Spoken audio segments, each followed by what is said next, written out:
दोस्तों, स्वागत है आपका अपने यूट्यूब चैनल सुंदर एग्जाम क्रैकर पर।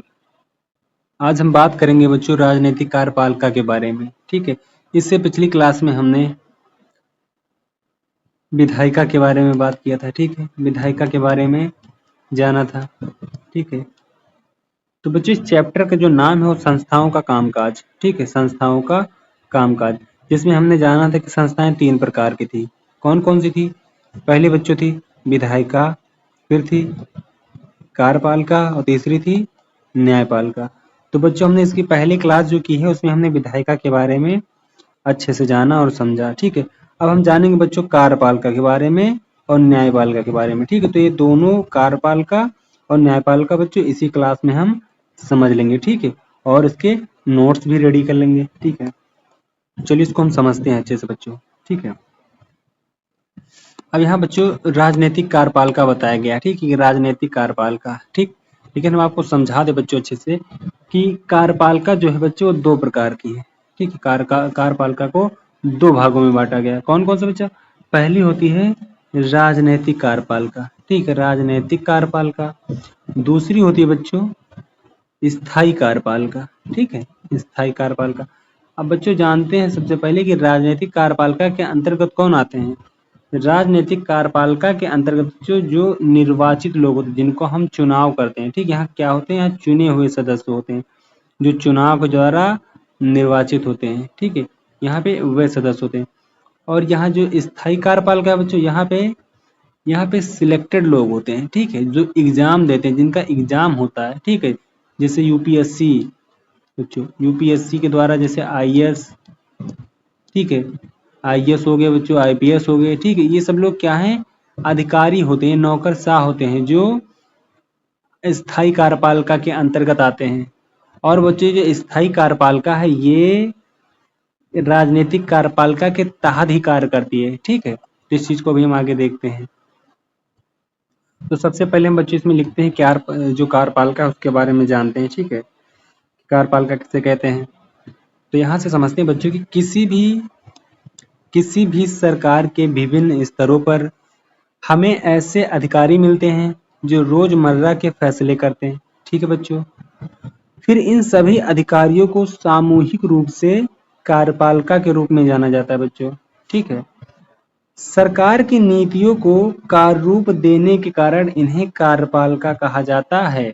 यानी कि बच्चे जो सरकार होती है, ठीक, सरकार की जो नीति होती है बच्चों, उसको कौन कौन लागू कराता है? वो कार्यपालिका का कार्य होता है। ठीक, उसका कार्य रूप कौन देता है?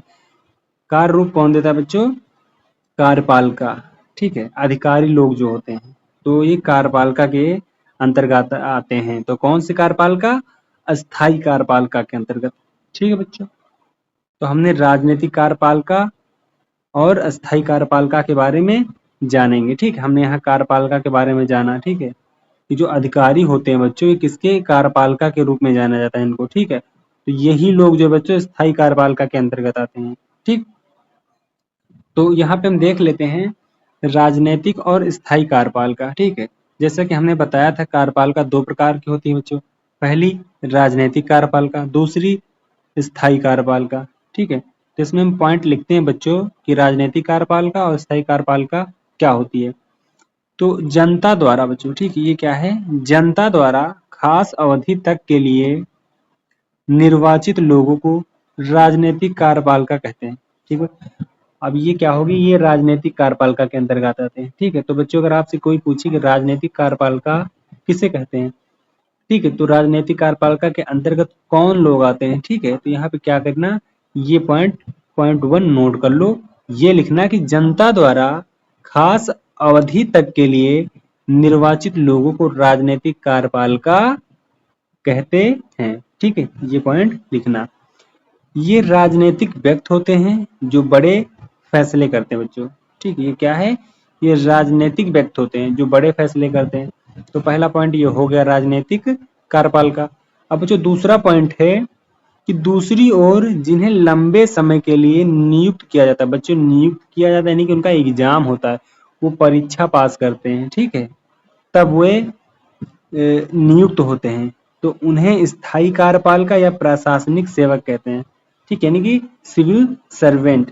ठीक है बच्चों, फिर लोक सेवाओं में काम करने वाले लोगों को सिविल सर्वेंट या नौकरशाह कहते हैं बच्चों। यानी कि हमने बताया नहीं कि लोक सेवा का मतलब जो काम करते हैं उन लोगों को क्या कहते हैं, हम सिविल सर्वेंट कहते हैं या नौकरशाह। वे सत्ताधारी पार्टी के बदलने के बावजूद अपने पद पर बने रहते हैं बच्चों।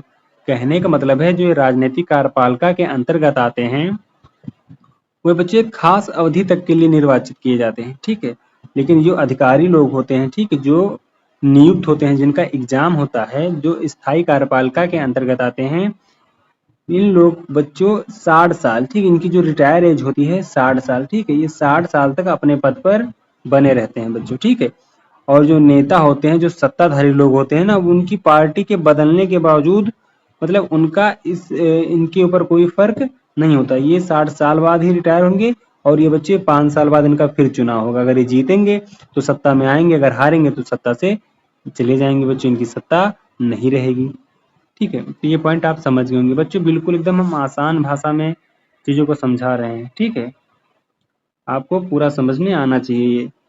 फिर आगे कि ये अधिकारी राजनीतिक कार्यपालिका के तहत काम करते हैं। यानी कि बच्चों जो अभी हमने देखा था, एक राजनीतिक कार्यपालिका और एक स्थायी कार्यपालिका। तो जो स्थायी कार्यपालिका के अंतर्गत अधिकारी होते हैं बच्चों, जिनका एग्जाम होता है, ये बच्चों राजनीतिक कार्यपालिका के तहत काम करते हैं, ठीक है। इस चीज को समझना अच्छे से कि जो स्थायी कार्यपालिका होते हैं, जिनका एग्जाम होता है, जो अधिकारी होते हैं, वे राजनीतिक कार्यपालिका के तहत ही काम करते हैं, ठीक है, और रोजमर्रा के प्रशासन में उनकी सहायता करते हैं, ठीक है। किसकी? राजनीतिक कार्यपालिका में जो सदस्य हैं, जिनका हमने चुनाव किया है, ठीक है, जो चुने हुए वहां पे सदस्य हैं राजनीतिक कार्यपालिका के अंतर्गत, जिन्हें हम राजनीतिक कार्यपालिका कहते हैं, ठीक है। तो उनका जो है रोजमर्रा के प्रशासन में उनकी सहायता करते हैं। कौन लोग? अधिकारी, ठीक है, अधिकारी लोग करते हैं, ठीक है, जो स्थायी कार्यपालिका के अंतर्गत आते हैं, ठीक है। ये चीज समझ गए होंगे आप। अब बच्चों यहाँ एक क्वेश्चन है कि राजनीतिक कार्यपालिका और गैर राजनीतिक कार्यपालिका से ज्यादा अधिकार क्यों होते हैं। यानी कहने का मतलब है बच्चों कि जो राजनीतिक कार्यपालिका है, इसके पास इतना अधिकार क्यों है, मतलब कि गैर जो राजनीतिक कार्यपालिका उससे भी ज्यादा इसके पास अधिकार है। भाई क्यों? स्थायी कार्यपालिका जो है ये राजनीतिक कार्यपालिका है और ये स्थायी कार्यपालिका है, जिसे गैर राजनीतिक कार्यपालिका कह रहे हैं। तो यहाँ पे ये क्वेश्चन है बच्चों कि स्थायी कार्यपालिका जो है बच्चों, उन्होंने एग्जाम दिया है, ठीक है, एग्जाम दिया है, दिन रात पढ़ाई की है, ठीक है, बहुत पढ़े लिखे लोग होते हैं यहाँ पे, फिर भी इन लोगों के पास राजनीतिक कार्यपालिका की तुलना में शक्ति कम होती है। जबकि राजनीतिक कार्यपालिका में पढ़े लिखे लोग नहीं होते हैं, अनपढ़ लोग भी होते हैं, ज्यादातर नेता अनपढ़ ही हैं, ठीक है। तो इनके पास ऐसी शक्ति क्यों होती है? तो बच्चों इसके लिए पॉइंट आप याद कर लिख लेना, अच्छे समझ लेना कि किसी भी, इसके लिए लिख लेना बच्चों, किसी भी लोकतंत्र में लोगों की इच्छा सर्वोपरि है। बच्चों अपने देश में क्या है? लोकतंत्र को अपनाया है, अपने देश में लोकतंत्र को अपनाया गया है। तो लोकतंत्र में लोगों की इच्छा सर्वोपरि होती है। मंत्री लोगों द्वारा चुना गया होता है, ये चीज समझो बच्चों। लोगों की जो लोकतंत्र है उसमें क्या है? लोगों की इच्छा सर्वोपरि है, ठीक है, और मंत्री लोगों द्वारा चुना गया होता है और इस तरह उसे जनता की ओर से उनकी इच्छाओं को लागू करने का अधिकार होता है। वह अपने फैसले के नतीजे के लिए लोगों के प्रति जिम्मेदार होता है, ठीक है। क्या होता है बच्चों? जिम्मेदार होता है, इसलिए उसके पास स्थायी कार्यपालिका से ज्यादा शक्तियां होती हैं, ठीक। इसी वजह से मंत्री ही सारे फैसले करता है। यानी कि बच्चों अपने देश में लोकतंत्र को अपनाया गया है, यानी लोगों का शासन, ठीक है, लोगों का शासन। तो यहाँ पे क्या है? लोगों ने मंत्री को चुना है, ठीक है, तो मंत्री इसी वजह से सारे फैसले करता है, ठीक है, और इसी वजह से स्थायी कार्यपालिका से ज्यादा अधिकार राजनीतिक कार्यपालिका के पास होता है, ठीक है, क्योंकि राजनीतिक कार्यपालिका में वही लोग होते हैं जिन्हें लोगों ने चुना है और यहाँ पे क्या है? लोगों की इच्छा सर्वोपरि है और ये लोकतंत्र लोगों का है, ठीक है। इसलिए बच्चों तो ये पॉइंट अच्छे से समझ गए होंगे। अब यहाँ देखते हैं बच्चों प्रधानमंत्री और मंत्रिपरिषद। ठीक है। तो प्रधानमंत्री और मंत्रिपरिषद, इसके लिए हम देखते हैं पॉइंट कि इस देश में प्रधानमंत्री सबसे महत्वपूर्ण राजनीतिक संस्था है। ठीक, प्रधानमंत्री भी राजनीतिक संस्था है बच्चों। कैसे? क्योंकि प्रधानमंत्री जो होते हैं कोई एग्जाम दे के आए हैं? बिल्कुल नहीं, ये एग्जाम बिल्कुल नहीं दिए हैं।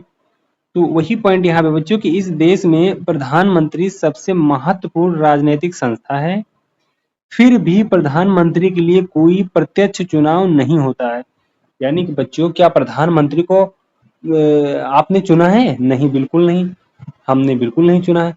ये बच्चों कैसे प्रधानमंत्री बनते हैं? तो प्रधानमंत्री बच्चों, इनको राष्ट्रपति नियुक्त करता है। ठीक है, जो प्रधानमंत्री होते हैं उनको राष्ट्रपति नियुक्त करता है। लेकिन बच्चों, राष्ट्रपति इनको ऐसे ही नियुक्त नहीं करता, अपनी मर्जी से किसी को वो प्रधानमंत्री नहीं बना सकता है। तो सर कैसे बनाएगा? तो बच्चों, राष्ट्रपति लोकसभा में बहुमत वाली पार्टी या फिर पार्टियों के जो गठबंधन होते हैं ना, उनके नेता को ही प्रधानमंत्री नियुक्त करते हैं। अपने मन से भी राष्ट्रपति किसी को प्रधानमंत्री नहीं नियुक्त कर सकते हैं। तो वही चीज है बच्चों कि प्रधानमंत्री मंत्री को नियुक्त करते हैं, लेकिन राष्ट्रपति अपनी मर्जी से किसी को प्रधानमंत्री नियुक्त नहीं कर सकते। राष्ट्रपति लोकसभा में बहुमत वाली पार्टी या पार्टियों के गठबंधन के नेता को ही प्रधानमंत्री नियुक्त करते हैं। ठीक है, तो ये पॉइंट लिख लेना। दूसरा पॉइंट बच्चों कि प्रधानमंत्री को नियुक्त करने के बाद राष्ट्रपति प्रधानमंत्री की सलाह पर दूसरे मंत्रियों को नियुक्त करते हैं। यानी कि बच्चे, जब राष्ट्रपति एक बार प्रधानमंत्री को नियुक्त कर लेते हैं, तो हमने जाना प्रधानमंत्री कैसे नियुक्त कर राष्ट्रपति कैसे नियुक्त करते हैं प्रधानमंत्री को। तो कैसे नियुक्त करते हैं कि जिसका लोकसभा में, ठीक, लोकसभा में बहुमत होती है बच्चों, ठीक है, उसे ही प्रधानमंत्री नियुक्त करते हैं, उसे ही प्रधानमंत्री पद के लिए नियुक्त किया जाता है। नियुक्त कौन करता है? राष्ट्रपति करते हैं। ठीक, फिर जब एक बार बच्चों प्रधानमंत्री नियुक्त हो गए हैं, फिर प्रधानमंत्री की सलाह से राष्ट्रपति दूसरे मंत्रियों को नियुक्त करते हैं बच्चों। ठीक है, अगर आपसे पूछे कि मंत्री की नियुक्ति कौन करता है, तो आप क्या बताएंगे बच्चों? आप बताएंगे कि प्रधानमंत्री की जो नियुक्ति है, सॉरी बच्चों, जो मंत्रियों की नियुक्ति है वो प्रधानमंत्री की सलाह पर राष्ट्रपति करते हैं। ठीक है, जो मंत्री होते हैं बच्चों, उनको प्रधानमंत्री नहीं चुनते हैं, प्रधानमंत्री नहीं नियुक्त करते हैं, उनको नियुक्त राष्ट्रपति करते हैं, लेकिन प्रधानमंत्री की सलाह पे करते हैं बच्चों। ठीक है, प्रधानमंत्री जिसे कहते हैं उसी मंत्री को नियुक्त करते हैं राष्ट्रपति। ठीक है, ये पॉइंट आप समझ गए होंगे। अब इसमें बच्चों ये सारे जितने बच्चे हम हाईलाइट किए हैं ना, ये सारे पॉइंट आपको नोट करना बच्चों। आपको जितने पॉइंट नोट करने हैं बच्चों, उतने ही हमने इसमें हाईलाइट किए हैं। ठीक है, तो आप पॉइंट 1 पॉइंट 2 करके नोट करते हुए चलना बच्चों। ठीक है, जैसे हमने यहाँ से लिखा है राष्ट्रपति से यहाँ तक ये चीजें हाई, तो बच्चों आप अगर छोटे छोटे पॉइंटों में करना है तो आप इनको छोटे छोटे पॉइंट कर सकते हैं। ठीक है, ये सारे पॉइंट किसके लिए हैं? प्रधानमंत्री और मंत्रिपरिषद के लिए हैं। ठीक है, तो इनको अपने हिसाब से छोटे छोटे पॉइंटों में लिख सकते हैं या फिर ऐसे ही। ठीक है, अब आगे बच्चों अगर हम इसको मान लें कि हम ये पॉइंट 1 पर है और बच्चों ये पॉइंट 2 है, अगर आपको इनको छोटे छोटे पॉइंट करना है तो आप कर सकते हैं। ये पॉइंट 3 है, तो 3 पॉइंट में बच्चों क्या है कि मंत्रिपरिषद उस निकाय का सरकारी नाम है। जो मंत्रिपरिषद बच्चों, मंत्रिपरिषद का प्रमुख कौन होता है? पर मंत्रिपरिषद का जो प्रमुख होता है, जो मुखिया होता है, कौन होता है? वो पीएम होता है। ठीक है, यानी कि प्रधानमंत्री होता है। ठीक है, तो मंत्रिपरिषद उस निकाय का सरकारी नाम है जिसमें सारे मंत्री होते हैं। ठीक है, सारे मंत्री बच्चों मतलब विभिन्न स्तरों के मंत्री होते हैं। तो विभिन्न स्तरों के मंत्री 60 से 80 मंत्री होते हैं बच्चों, 60 से 80 मंत्री होते हैं। ठीक है, तो उसमें से जो पहले मंत्री होते हैं बच्चों क्या होते हैं? कैबिनेट मंत्री। क्या होते हैं? कैबिनेट, आपने सुना भी होगा इनका नाम, कैबिनेट मंत्री। ये क्या होते हैं बच्चों? सत्ताधारी पार्टी या गठबंधन की पार्टियों के वरिष्ठ नेता होते हैं। ये प्रमुख मंत्रालयों के प्रभारी होते हैं, ये प्रमुख मंत्रालयों के प्रभारी होते हैं। ठीक है, ये करीब कितने मंत्री होते हैं बच्चों? ये 25 मंत्री होते हैं। ठीक, ये भी समझ गए होंगे आप कैबिनेट मंत्री के बारे में। दूसरा क्या है बच्चों? स्वतंत्र प्रभार वाले राज्य मंत्री। ठीक है, तो इसको भी समझना अच्छे से। ये क्या है बच्चे, इनको छोटे मंत्रालयों के प्रभारी होते हैं। ठीक है, यहाँ क्या था, ये जो मंत्री थी, इनको क्या है, कोई ना कोई, ठीक है, किसी न किसी स्तर का मंत्रालय दिया गया है। ठीक, किसी न किसी स्तर का मंत्रालय दिया गया और मंत्रालय के मंत्री होते हैं। यहाँ क्या होता है, यहाँ छोटे छोटे, इनको भी मंत्रालयों के प्रभारी हैं, लेकिन बच्चों क्या है, छोटे छोटे, और वे बड़े बड़े, ये बड़े मंत्रालयों के प्रभारी होते हैं और ये छोटे अंतरालों के प्रभारी होते हैं। तो वे विशेष रूप से आमंत्रित किए जाने पर ही कैबिनेट की बैठकों में भाग लेते हैं। ये जो स्वतंत्र प्रभार वाले राज्य मंत्री होते हैं, इनको विशेष रूप से जब आमंत्रित किया जाता है तभी ये कैबिनेट की बैठकों में भाग लेते हैं बच्चों। ठीक, इसमें तीसरा जो मंत्री होते हैं वो राज्य मंत्री होते हैं। ठीक है, जो अपने विभाग के कैबिनेट मंत्रियों से जुड़े होते हैं और उनकी सहायता करते हैं। ठीक है, ये जो कैबिनेट मंत्री होते हैं बच्चों, इनके पास जो विभाग दिया गया है इन लोगों को, उन विभागों से ये लोग जुड़े होते हैं। कौन, राज्य मंत्री। ठीक है, और उनकी सहायता करते हैं। ठीक है, ये पॉइंट हो गया, आप नोट कर चुके होंगे बच्चों। अब देखते हैं बच्चों यहाँ प्रधानमंत्री के अधिकार। ठीक है, प्रधानमंत्री के अधिकार, तो वह कैबिनेट, जो प्रधानमंत्री होते हैं बच्चों, वह कैबिनेट की बैठकों में अध्यक्षता करता है और विभिन्न विभागों के कार्य का समन्वय करता है। ठीक, विभागों के विवाद के मामले में उसका निर्णय अंतिम माना जाता है। यानी बच्चों समन्वय का मतलब क्या है, यानी जब दो विभागों के बीच में बच्चों विवाद हो जाए, ठीक है, तो इनका समन्वय होता है, यानी कि प्लस, यानी सहयोग बच्चों। ठीक है, सहयोग, सहयोग।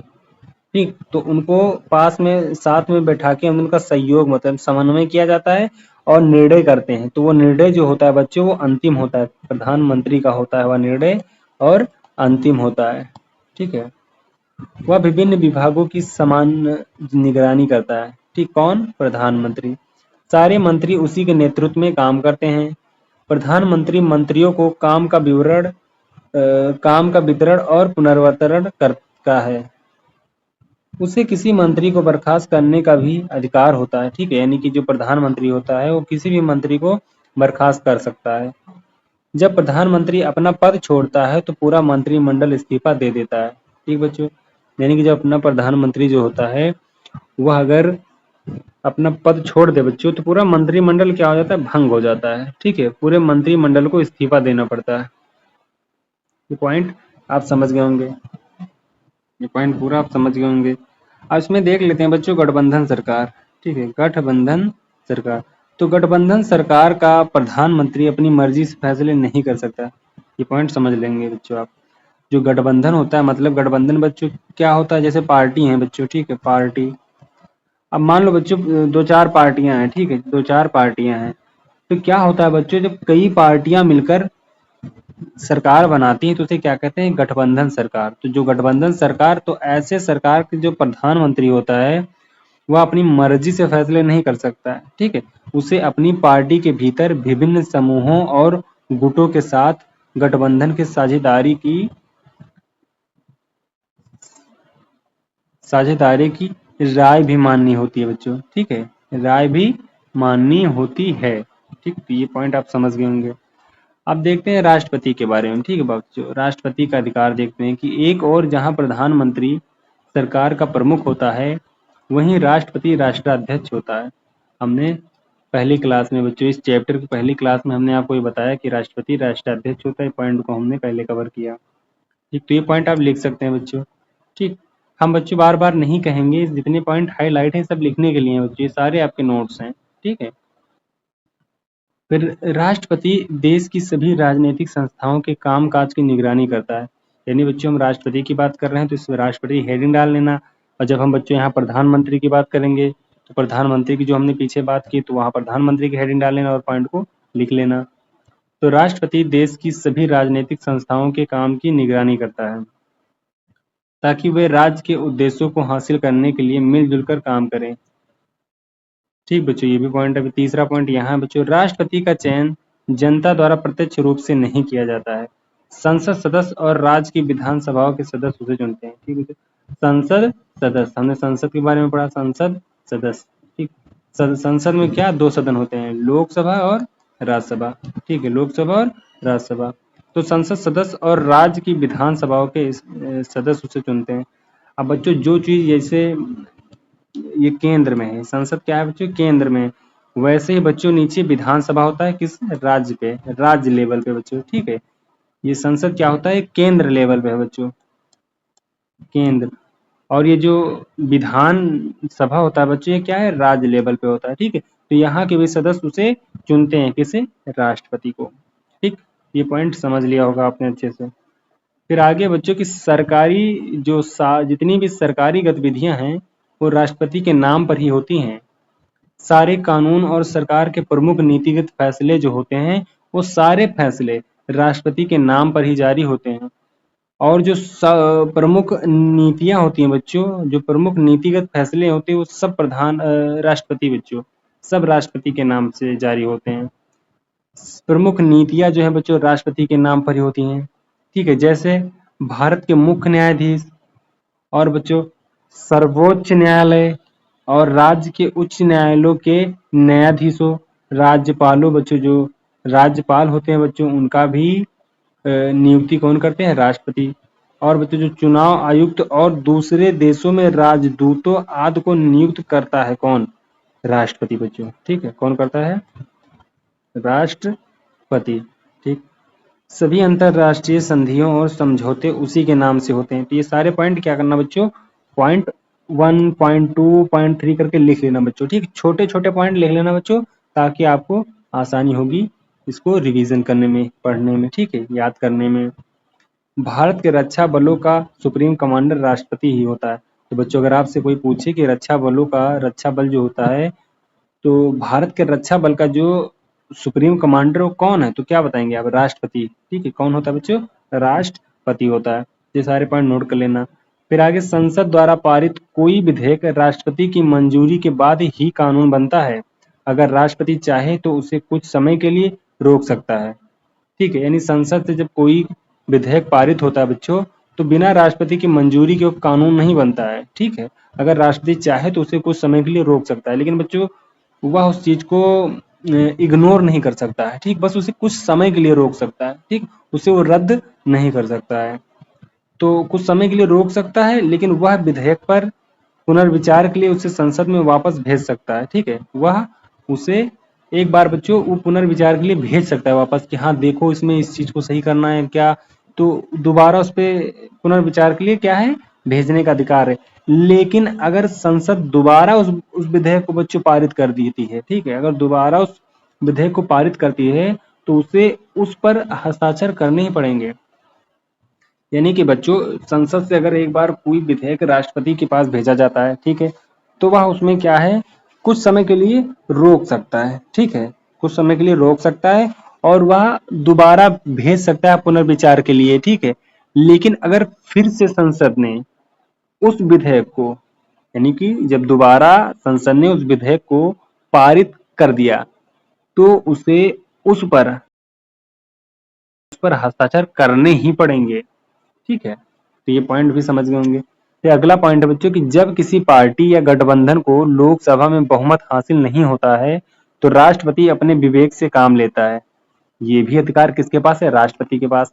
इस चीज को अच्छे से समझना बच्चों कि जब किसी पार्टी या गठबंधन को लोकसभा में बहुमत हासिल नहीं होती है तो राष्ट्रपति अपने विवेक से काम लेता है।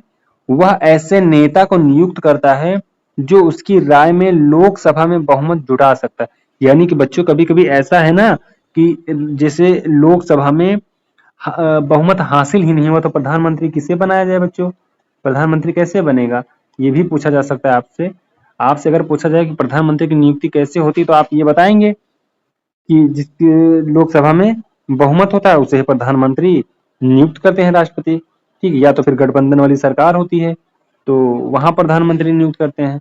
लेकिन बच्चों अगर आपसे पूछ लिया जाए कि जब लोकसभा में बहुमत ही ना हो तो राष्ट्रपति किसे चुनेगा, तब बच्चों वहां पे राष्ट्रपति अपने विवेक से काम लेता है, ठीक। तो राष्ट्रपति के पास क्या है, विवेका भी अधिकार है, विवेका शक्ति है, ठीक है। तो अपने विवेक से अधिकार लेता है, मतलब बच्चों विवेक से काम लेता है। वह ऐसे नेता को नियुक्त करता है जो उसकी राय में, यानी कि जो राष्ट्रपति की राय में राष्ट्रपति को लगता है कि हाँ ये जो नेता है यह लोकसभा में बहुमत जुटा लेगा तो उसको चुन लेते हैं वो, ठीक, उसको नियुक्त करते हैं। तो ऐसे मामले में राष्ट्रपति नवनियुक्त प्रधानमंत्री से एक तय समय के भीतर लोकसभा में बहुमत साबित करने के लिए कहता है, ठीक, यानी कि उसको नियुक्त करते हैं और उससे एक निश्चित समय के लिए कहते हैं कि आप लोकसभा में बहुमत हासिल करो, ठीक है, ये होता है बच्चों, ठीक, ये चीजें होती हैं। तो हमने बच्चों इसमें देख लिया ये चीजें, ठीक है। और इसमें राष्ट्रपति प्रणाली के बारे में बताया गया है, फिर आगे न्यायपालिका। तो हम राष्ट्रपति प्रणाली देख लेते हैं कि दुनिया के अनेक